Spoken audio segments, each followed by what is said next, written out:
Hello everyone, myself Vartika Khare, and today I'm here to talk about IoT, that is Internet of Things.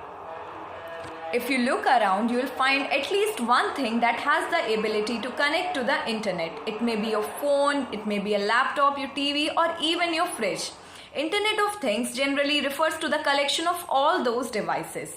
But not just that, you can argue that anything that has the ability to connect to the internet and collect and share the data is a part of Internet of Things, or IoT in short. Now the question here is, what is IoT? Why do we need it? How does it help us? How does it work? And many more questions. So in this video, we'll try to answer some of those questions. The very first question is, what is IoT? So just as we discussed, IoT is the collection of all those devices that have the ability to connect to the internet and collect and share the data.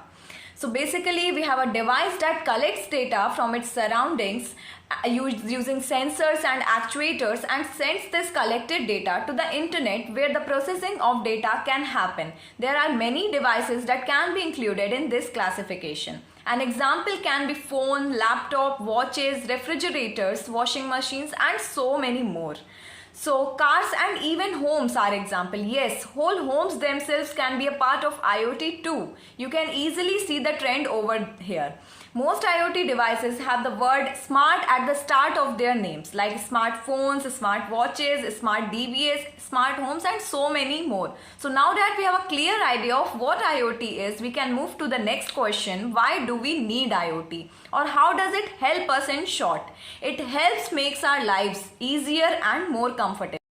But let's take a better example for our understanding. Smart house. Our smart house has many different features that we can talk about. One of the features is automatic lights, where the lights automatically detect your presence in the room and get switched on, or they can be voice activated. You can say activate and they will get switched on. And it also has its name Next Gen Security to keep your house safe. But it allows only authorized people to enter your house and locks up everything when you leave.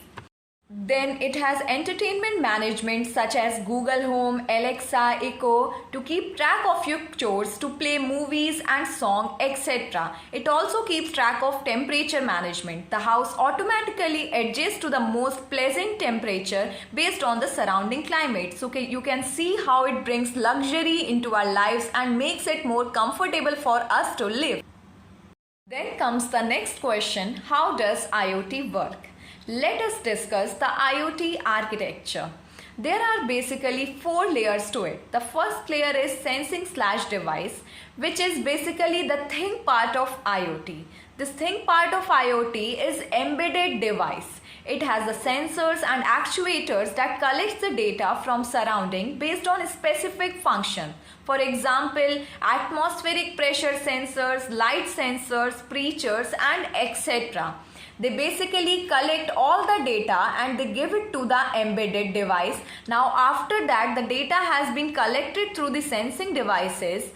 It goes to the connectivity layer, very decent, to the cloud.